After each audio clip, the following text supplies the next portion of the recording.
Bonsoir à tous, très heureux de vous retrouver pour cette nouvelle semaine d'actualité locale. Un début de semaine marqué par une nouvelle journée de grève au centre hospitalier de Mayotte. Les services de consultation étaient à nouveau fermés dans l'ensemble du département. Aujourd'hui, les agents de santé demandent à rencontrer les autorités compétentes dans les plus brefs délais au lieu de la date du 4 décembre comme initialement prévu. Le point au cours de cette édition. Lundi 6 novembre 2017, bienvenue dans votre 19h, voici les titres. Depuis jeudi dernier, la grève bat son plein au centre hospitalier de Mayotte. Les syndicats refusent d'attendre jusqu'au 4 décembre prochain pour rencontrer leur direction et maintiennent donc la pression avec un service minimum. Point complet sur la situation au CHM en ouverture de votre journal. Les parents d'élèves de VAIP sont très en colère. Ce matin, ils ont bloqué le camion livrant les collations scolaires afin de protester contre la qualité des goûters et les conditions dans lesquelles les enfants sont servis. Ils se plaignent par ailleurs d'une école indigne de la République. Reportage. Alors que le capitalisme moderne cumule les critiques, des initiatives socio-économiques mettent l'humain plutôt que le profit au centre des intérêts, à l'instar de l'ESS. À ce titre et pour la première fois à Mayotte, le mois de novembre sera consacré à l'économie sociale et solidaire, focus sur une économie d'intérêt général à la fin de cette édition.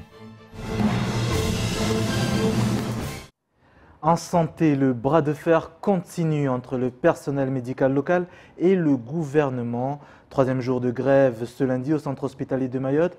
Et malgré un appel à la reprise du travail de la direction, les services de consultation sont restés fermés aujourd'hui.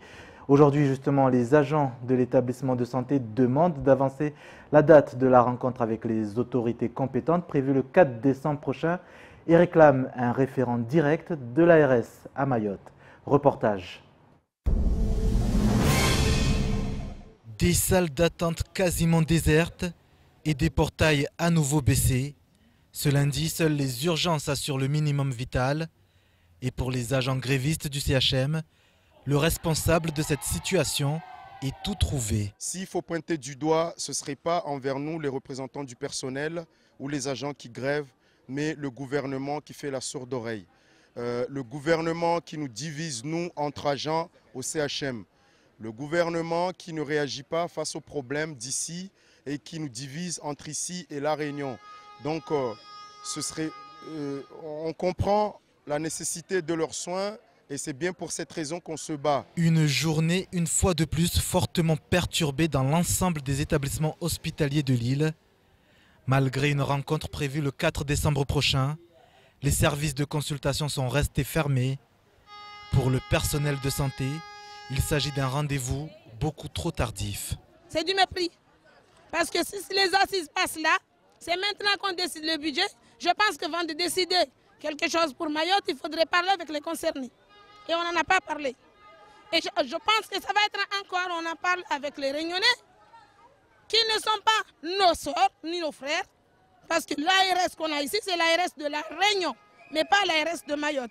Et donc ça va être encore, parce que c'est un projet fait par M. Mori, je suis certain, on est certain que ça sera 99% Réunion et le 1% qui reste Mayotte. Abdoul Wassillon Arkadine est employé au CHM en milieu de soins.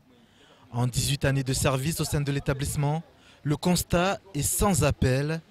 Pour cet agent, les conditions de travail se sont clairement détériorées. Les soins étaient beaucoup plus intéressants qu'aujourd'hui, alors que le moyen, techniquement parlant, c'est-à-dire au niveau du matériel, on n'avait pas autant de matériel, mais on avait plus de temps afin de pouvoir mieux soigner les patients. Aujourd'hui, avec les équipements que nous avons, il y a un souci de moyens humains. On n'a pas assez d'hommes et de femmes, bien sûr. Et il n'y a pas assez de murs et on ne peut pas écarter les murs. On a beaucoup de monde à soigner. Aujourd'hui, Abdoul Wassillon Arkadine regrette le manque de solidarité dans un mouvement censé défendre l'ensemble du personnel médical. Nos compatriotes Mzungu qui ne comprennent pas pourquoi on fait grève. On fait grève pour tout le monde. Et quand on aura le moyen matériel ou humain, ou même si on a les 53%, Ce ne sera pas un 53% qui sera dédié à un tel personnel, mais ce sera un 53% pour tout le monde. La grève est maintenue au CHM. Le mouvement devrait se durcir au fil des jours. Les agents hospitaliers promettent par ailleurs d'intensifier leur action. Une grève qui se poursuit également du côté de la société Maïko. Depuis plus d'une semaine, une grande partie des salariés réclament la réintégration d'un des employés licenciés dernièrement, une augmentation de salaire ou encore la revalorisation des primes existantes. Néanmoins, les négociations avec la direction n'ont toujours pas débuté. Ce matin, les grévistes ont donc décidé de frapper un grand coup. Le mouvement s'est rendu à Mamoudzou afin de protester devant la Diète puis la préfecture de Mayotte. Ils souhaitent désormais l'intervention de ces deux autorités et trouver rapidement une issue et une sortie de conflit. Pierre Bellucci et Leslie Vimenet.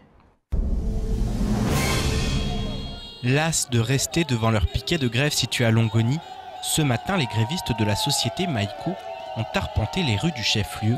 Après un bref passage par la Diète, ils sont allés à la rencontre des grévistes du CHM avant de prendre quartier devant les portes de la préfecture. On est en grève illimitée. Là, on a fermé toutes les portes de Maïko. On n'ouvre pas la porte jusqu'à notre directeur va discuter. Là, on veut nous droit. Chez nous, on a déjà fermé mes portes, toutes mes portes. Merci. L'objet de la présence à la préfecture, déjà, on était avant à la Diète. Et comme nous, on a vu, constaté, les portes sont fermées. On ne nous a pas reçus. Là, on vient vers la préfecture aussi pour montrer que Maïko est en grève. Et que ce n'est pas une grève d'une personne, mais d'un collectif. Et que jusqu'à présent, il n'y a pas eu de discussion entre la direction unie depuis le 27 qu'on a fait la grève jusqu'à aujourd'hui. Il nous avait dit que le 27, dans l'après-midi, il allait avoir un rendez-vous qui n'a pas eu lieu. En effet, lundi dernier, avant d'envisager des négociations, la direction a demandé aux grévistes de laisser circuler librement les camions et les personnes souhaitant travailler. Néanmoins, les discussions n'ont toujours pas débuté aux grandes dames des salariés qui refusent de croire à la mauvaise santé financière de l'entreprise. Du coup, production honaka rifanya hazi taharmwa muda mwingi vuka orangina yako udziwa. Uelewa? Orangina yo udziwa Maiko wairenge. Uelewa? Watu wa jaketi rifanya hazi rangula kota tingia komersiali. Watu wafanya hazi ta buja asemu isu udziwa Maiko wairenge. Wamitsona mana tini lo kamba leo. Watu wamefanya revendication ya shitu kulalera kavumarke ne kula jumba ludzi wao asilirenga. Est-ce que vanu ya wabakia watahanunwe de iporu na itere d'avion au tongotini? La colère est vive du côté des grévistes qui refusent de mettre fin au conflit et se disent prêts à tenir plusieurs mois si nécessaire. C'est une situation qu'on vit difficilement parce que venant de notre direction, comme sur certains propos, on allait s'étouffer parce qu'on n'aura plus rien dans les comptes et que derrière, il y a les acomptes qui seront bientôt versés. Peut-être que certains, pour eux, ils ont pensé qu'on allait baisser le mouvement. Mais comme nous, tous le collectif, on est solide, on a dit 1000 fois qu'eux reprennent toutes ces choses-là, mais nous, on restera jusqu'au bout du combat. Parce qu'il y a une atmosphère de vie qui est difficile, des conditions de travail aussi, et qu'il y a certaines choses que les salariés en ont marre de subir en fait. Même 2-3 mois, on sera là. Après les grèves au sein de la société Balou ou encore à la Colas qui ont duré plus de 2 mois cette année, ce conflit semble également parti pour durer, à moins que la Diète ne convoque dans les prochains jours, comme l'espèrent les grévistes, une réunion de conciliation. Autre titre dans votre 19h en éducation, les parents d'élèves de l'école primaire de Vaïbéen ont décidé de bloquer ce matin une livraison de collation, une livraison de denrées alimentaires empêchée en raison des conditions d'hygiène non réunies. Aujourd'hui, les parents d'élèves demandent à rencontrer la municipalité du chef-lieu afin de trouver des solutions face à l'insalubrité et au manque d'hygiène grandissant au sein de l'établissement. Bastien Sabouret.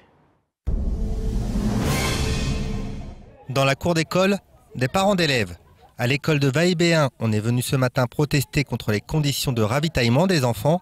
Dans les goûters prévus, des mouches sont emballées. C'en est trop pour les parents excédés du peu d'hygiène alimentaire accordé à leurs enfants. Pourtant, ils cotisent 35 € par an et par enfant. Alors ce matin, le camion de livraison venu ravitailler l'école est pris en otage. Moi, ma fille, elle a raccroché, elle a eu une maladie, ça ici, le gastro, et c'est pas le mien, il y a eu 3, donc ça on en a assez.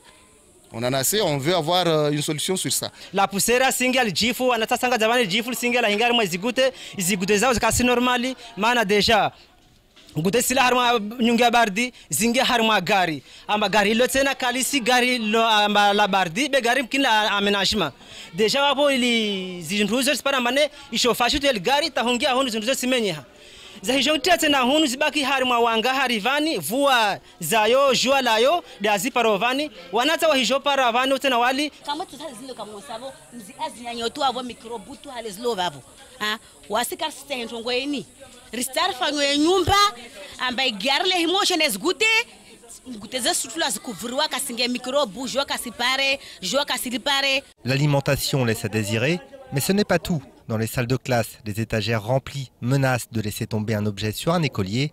Les fils électriques sont dénudés. La toiture n'est pas isolée contre les intempéries. Et c'est toute l'installation qui mériterait d'être repensée. Non, c'est pas du rangement parce qu'il n'y a pas même le bureau d'archives. Les étagères sont foutues. Et tous les trucs sont par terre. Vous pouvez aller constater ça. Donc on n'a pas un endroit pour stocker. Il fallait avoir un endroit pour stocker les vieux trucs qu'on a et tout ça. Les cours sont assurés ce matin. Alors que les enfants travaillent, les mamans attendent une décision de la mairie concernant l'hygiène des repas. Et en mentionnant l'hygiène, la cantine n'est pas le seul endroit où le ménage mérite d'être fait.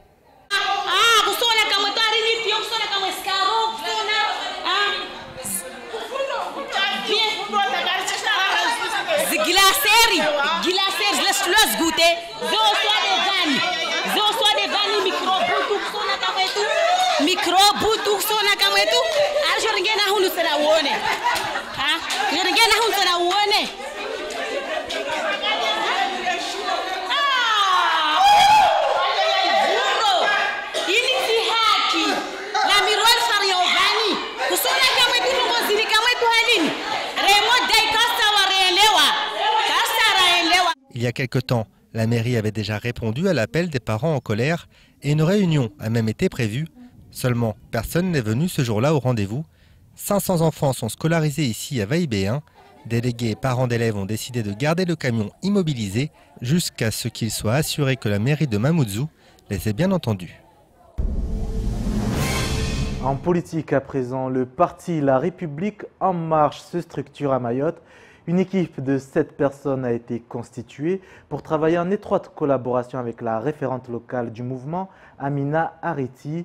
Les noms des membres composant ce nouveau comité ont été annoncés cet après-midi lors d'une conférence de presse.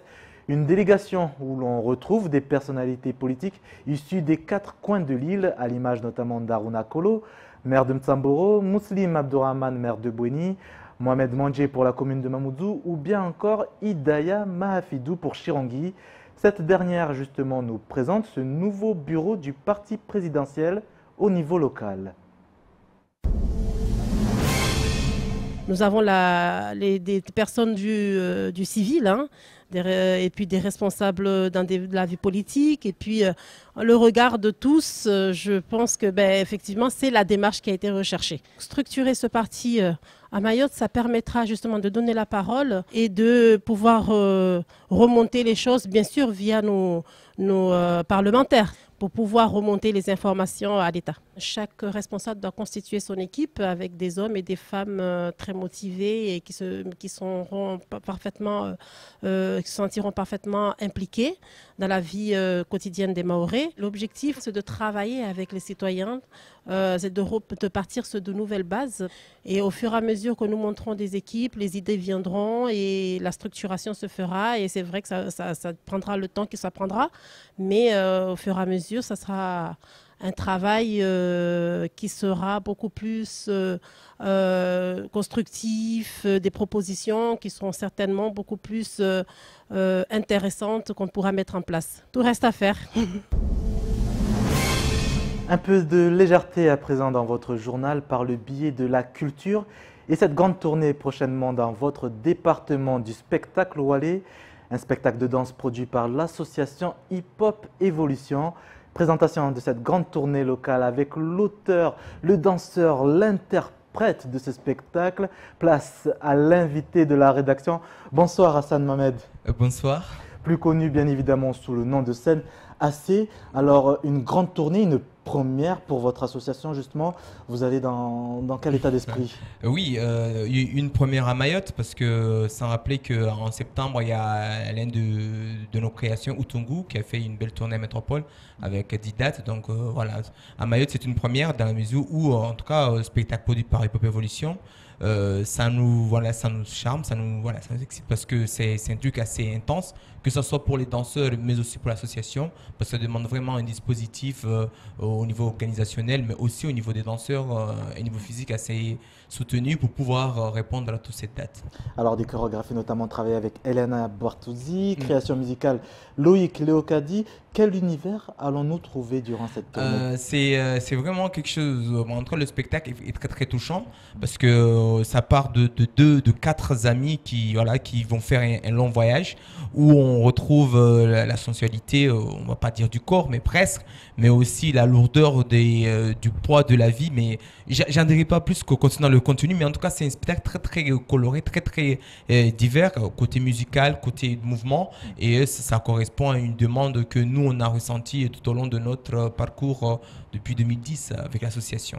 Alors laissons justement cette surprise. Dans ce spectacle justement, quel sera l'objectif? L'objectif, nous l'objectif, sans trop le nommer, c'est d'arriver à faire, à conduire le spectateur dans cet univers-là qui commence d'une manière très très sombre, sans trop le nommer, mais ça commence d'une manière très sombre et ça va jusqu'à la lumière, comme on le dit. Donc l'idée c'est de raconter un parcours typique de n'importe qui arrive sur un lieu, qui arrive sur un endroit où il cherche à s'en sortir, comment il peut y arriver avec toutes les conditions qui fait que ça devient difficile, mais qui fait qu'il lui a envie de réussir. Donc c'est un spectacle très très enrichissant, même si ça ne parle pas comme le théâtre ni ou dans d'autres formes de spectacle, mais à travers les danses, à travers les gestes, on sent l'énergie. En tout cas moi je le sens, en tout cas par rapport à ce que le public nous dit à chaque fois. Donc c'est un spectacle qui est très très intense au niveau charnel et aussi au niveau émotionnel parce que ça part du corps, ça parle aussi de la vie. Cela vous a demandé combien de temps pour travailler un spectacle pareil, une tournée pareille? Oui, du temps, ça nous a demandé beaucoup parce qu'au départ, moi, par rapport, parce que je suis aussi chorégraphe, mais aussi danseur dans les spectacles, au départ, nous, on a fait d'abord ce qu'on appelle des résidences avec des chorégraphes, d'autres chorégraphes et d'autres projets. Et l'idée, c'est de prendre cette énergie-là et d'arriver à comprendre le mécanisme des résidences, gérer son corps, arriver à trouver de nouveaux mouvements dans les tableaux. Donc, c'était très intense pour les 3 autres danseurs qui étaient tout nouveaux dans ce projet-là. À savoir qu'on l'a commencé en 2015 avec 2 danseurs, mais après en 2016, pour étoffer, pour arriver à donner vraiment ce que moi je recherchais, c'est-à-dire à raconter en quelque sorte mon histoire, mais j'ai voulu les rajouter pour que ça soit plus intense et plus expressif. Donc on a fait 2 ans, mais pas 2 ans tous les jours bien sûr, mais des sessions de résidence tous les vacances, et on travaillait 10 heures par jour en moyenne, et si on leur demandait on travaille plus, mais voilà, en moyenne c'était 10 heures. Alors 4 danseurs interprètes vont participer justement à cette tournée. Parlez-nous un peu du casting. Le casting, ce sont des danseurs issus essentiellement du groupe Lil Styles, d'où je suis leader, et moi ça m'a... je les ai pris en tout cas parce qu'on a vécu une histoire commune, on a à peu près les mêmes revendications au niveau, on va dire, de la vie de tous les jours, c'est-à-dire privilégier le travail, l'engagement, ce qui est très difficile au niveau de la jeunesse d'inculquer ces valeurs-là. Donc avec ces danseurs, c'était assez facile. Après, pour la création, nous, comme on a commencé à danser depuis 2001 ensemble, donc c'était vraiment, ne serait-ce déjà, c'était un aboutissement de tout travail qu'on a pu avoir avec l'association Évolution, des formations, le travail qu'on a fait avec le groupe, parce que sans rappeler que le groupe au départ c'était un groupe de battle. Donc on a eu le meilleur show à Montpellier en 2015. Donc nous on s'est mis dans la création en ce challenge là de bien faire comme on fait déjà en battle, parce qu'en battle bon, on a déjà l'habitude de gagner. Et là, c'est pas vraiment une compétition, mais c'est une compétition contre nous. C'est-à-dire que arriver à faire mieux de ce qu'on voit tous les jours, arriver à renouveler le côté spectacle. Justement, quel est le potentiel local en matière de danse? Franchement, comme l'a dit Mohamed, c'est vraiment une gamme brute, les danseurs locaux, parce qu'ils ont un style à part avec la culture qui nous influence, la culture africaine. Voilà, et ils arrivent vraiment à créer quelque chose de très divers par rapport à ce qui se fait à l'extérieur. Et aujourd'hui, avec les dispositifs comme Sud Danseur Show, on repère beaucoup de danseurs avec d'autres styles différents, comme sont coupés décalés, New Style, Dancehall. Et nous, quand on les détecte, on propose des formations pour que nous on arrive à les amener dans la danse, on va dire, occidentale, avec ses règles, les comptes, la mesure sur les espaces, comment gérer les espaces, comment composer une chorégraphie avec bien rythmé. Donc c'est quelque chose de très très intéressant pour les danseurs locaux ici qui sont en formation. Mais je pense que dans quelques années, on aura plus de spectacles de ce genre. Actuellement, l'association en a 2, mais je pense avec d'autres associations comme Casia Danse ou avec Marie au niveau de Mangajoum, on arrive à avoir des créations diverses. Mais avec l'association, nous on est vraiment axé sur le travail des jeunes, l'accompagnement des jeunes pour leur professionnalisation. Alors l'objectif à court ou à long terme, c'est justement professionnaliser la danse à Mayotte? Oui, franchement, oui, c'est vraiment notre objectif premier, même si c'est très très difficile parce qu'on n'a pas le statut d'intermittent ici à Mayotte. Et on essaie vraiment de trouver avec nos partenaires en Tamaladac, de trouver des moyens pour permettre aux danseurs ne serait-ce de gagner un petit truc à la fin du mois, mais ça reste très très difficile parce qu'en plus c'est tout nouveau et voilà, les premiers qui sont arrivés n'ont pas, en tout cas moi j'estime, ça n'engage que moi, n'ont pas fait le boulot pour que ça facilite aux jeunes d'y croire, parce que tous les jeunes aujourd'hui travaillent avec la danse, voilà, ils y croient même pas quoi. Donc c'est nous, l'association Bébé Evolution, on est là pour faire en sorte que cette démarche au niveau des jeunes, que dire que je veux faire de la danse mon métier, qu'ils y croient et que ça marche. Et nous justement en tant que spectateurs, on croira justement notamment à cette tournée. En tout cas, venez voir ce samedi, on est à Bandrélé à partir de 19h. Voilà, venez voir, ça va être que du bon. On rappelle juste les dates: le 11 novembre à Bandrélé, comme vous l'avez dit, le 25 à Andréma, le 2 décembre à Koua, le 22 à Dembéni et le 27 à Sada. Il se pourrait qu'il y ait des dates qui se rajoutent. Qui se rajoutent, tout à fait. Là, on va juste faire passer les fêtes de fin d'année tranquillement et puis on va reprendre en 2018 en pleine forme. Merci Mohamed Hassani. Merci à vous. Assez d'avoir accepté notre invitation. 19h et bientôt 23 minutes sur Kwezi TV. Merci d'être avec nous. À présent, l'état des lieux du reste de l'actualité dans les brèves de Pierre Bellucci et Leslie Vimenet. Les employés du port de Moutsamoudou à Anjouan sont actuellement en grève. Ils réclament de meilleures conditions de travail et le paiement immédiat des 9 mois d'arriérés qui leur sont dus. Face à ce mouvement, les allers-retours entre Mayotte et Anjouan via le Maria Galanta ont été annulés.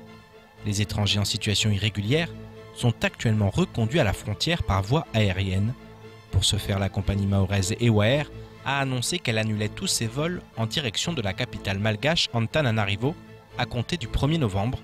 L'épidémie de peste n'est pas en cause selon la direction. Il s'agit uniquement d'un redéploiement des lignes EWAER ayant été réquisitionnées pour assurer la mission de reconduire les clandestins à la frontière. A noter que les vols au départ et à destination de Majinga ou encore Nosibé ne sont pas concernés et seule la ligne Mayotte-Antananarivo est suspendue jusqu'à nouvel ordre. Pour la 8e année consécutive, la ville de Saint-Denis, le casino de Saint-Denis avec l'association Les Voix de l'Océan Indien, présente les VOI 2017. Cet événement annuel permet de récompenser les meilleurs artistes musicaux de la Réunion et des îles de l'Océan Indien. La cérémonie aura lieu le 16 décembre 2017 dans le fanal de la Cité des Arts. Au cours de cette soirée, des artistes mahorais et de l'Océan Indien se verront remettre des trophées par des personnalités de la filière musicale réunionnaise en récompense de leur travail, de leur talent, de leur évolution et de leur popularité, le tout après avoir été sélectionné par un comité de professionnels. Dans la catégorie meilleur artiste mahorais de l'année, les 3 finalistes sont Trion Gazi, N-Pro Game et Rekman Seller. Ce dernier est également nommé dans la catégorie meilleure production audiovisuelle de l'Océan Indien. En ce qui concerne la meilleure voix féminine de l'année, l'artiste mahoraise Anis est également en course pour la victoire finale. Dans une lettre envoyée au directeur de la Haute Autorité de la Transparence de la Vie Publique, le Front départemental mahorais s'attaque aux biens mal acquis. Selon l'association, cette notion réservée en France métropolitaine aux dirigeants africains qui achètent des châteaux doit aussi être étendue à Mayotte, aux élus mahorais qui se servent dans les caisses de l'État pour s'acheter des terrains, se construire des maisons et s'acheter des belles voitures. L'association affirme que les élus mahorais, avant leur mandat, sont des personnes modestes, mais après leur mandat, leurs patrimoines peuvent miraculeusement se multiplier par 10, par 100 ou même par 1000 pour atteindre une valeur équivalente à plusieurs millions d'euros. Le Front départemental demande que les biens acquis de façon frauduleuse soient saisis, vendus aux enchères ou détruits pour permettre au territoire de respirer et de sortir de la corruption permanente. Économie pour terminer cette édition. Depuis maintenant 10 ans, le Conseil départemental et la Chambre régionale de l'économie sociale et solidaire organisent dans l'ensemble de la métropole le mois de l'économie sociale et solidaire. En effet, une loi, celle du 31 juillet 2014, relative à ce dispositif, prévoit l'organisation d'une conférence régionale justement sur l'ESS au moins tous les 2 ans. À Mayotte, le coup d'envoi de la première édition du mois de l'ESS est donné cette année par la Diète et le CRES de Mayotte. Retour sur cet événement avec Adèle Laurent. L'hémicycle Younoussa Bamana n'était finalement pas assez grand pour accueillir le public venu en masse, assister à la première conférence régionale de l'ESS du territoire. L'événement a dû être délocalisé au cinéma Alpaggio aujourd'hui. Objectif, impulser une dynamique de réseau et orienter les politiques publiques en faveur du développement économique et social de Mayotte. Mais au fait, l'ESS, c'est quoi? L'économie sociale et solidaire, ce sont un certain nombre de principes à injecter dans l'économie classique. L'économie sociale et solidaire, ça a de l'agriculture à la finance. La question, c'est quelle posture on a face à la finance, quelle posture on a face à notre agriculture. Est-ce qu'on a une visée d'utilité sociale? Est-ce qu'on veut laisser une empreinte écologique? Voilà. Quelle valeur ajoutée on veut y mettre? Quel modèle on veut de gouvernance de ces entreprises? C'est ça l'ESS sur ce territoire. L'ESS, une économie d'intérêt général, associations, institutions, acteurs de l'accompagnement technique et financier, entreprises, porteurs de projets. Ce matin, tous en étaient persuadés. Objectif de cette première conférence régionale de l'ESS, débattre sur les orientations stratégiques, les moyens et les résultats attendus des politiques locales de développement de l'économie sociale et solidaire. C'est un lieu de débat, d'orientation, et puis pour Mayotte, ce sera effectivement la première phase de concertation avec les acteurs de l'ESS pour répondre à leurs besoins, exprimer des attentes et qu'on puisse construire ensemble la stratégie régionale de l'ESS qui permettra de créer une dynamique et d'aller dans un développement de Mayotte par le biais de l'économie sociale et solidaire. Actuellement pour Mayotte, sur les 448 structures de l'ESS qui ont été recensées, pour 98% d'entre elles, ce sont des associations. Et connaissant la vitalité du secteur associatif à Mayotte, où on passe d'une économie traditionnelle, où il y a des mouvements spontanés au niveau des villages, des associations de femmes, qui pourraient basculer dans le champ de l'économie sociale et solidaire pour peu qu'elles se structurent. Oui, c'est un enjeu. 98% d'associations et parmi elles, le réseau Régie du territoire Maïcha Espoir d'Aqua. Toutes nos activités qu'on fait, il y a une idée derrière, c'est-à-dire la médiation sociale qui a, même les activités économiques, il y a cette approche de médiation. Donc je prends un exemple tout simple, quand on fait du jardinage, on plante nos pépinières chez les habitants. Après, ils y participent, le fait d'avoir les salariés en interaction avec ces habitants-là, on crée des liens. Donc c'est ça l'économie sociale et solidaire. À travers cette dynamique économique, on a aussi une dynamique sociale qui est derrière. Un secteur d'avenir sur un territoire où plus de 20% de la population reste au chômage. C'est un enjeu important, fort, et je crois même que c'est l'avenir économique du territoire. D'ailleurs, du territoire à Mayotte. Mais on n'est pas le seul à le penser à Mayotte. Je crois qu'une intervention de Nicolas Hulot récente disait que l'avenir de l'économie était l'ESS. Et si, en tout cas, on veut réussir la transition écologique et solidaire souhaitée par lui. L'économie sociale et solidaire, une économie éthique et pour tous, qui pourrait bien constituer la pierre angulaire du développement économique de l'île. Rencontres, débats, portes ouvertes et autres animations. Du 7 au 30 novembre, ce ne sont pas moins de 15 rendez-vous incontournables organisés sur tout le territoire. Fin de ce journal, merci de votre fidélité. Dans un instant, le temps avec Alexandra Marouane, suivi des rediffusions des temps de parole de ce lundi. Retour de l'information sur Kwezi, demain dès 6h avec le trio de la matinale pour un décryptage de l'actualité du jour. Je vous donne rendez-vous à 19h pour un nouveau chapitre de votre actualité. Belle soirée à tous et à demain si vous le voulez bien.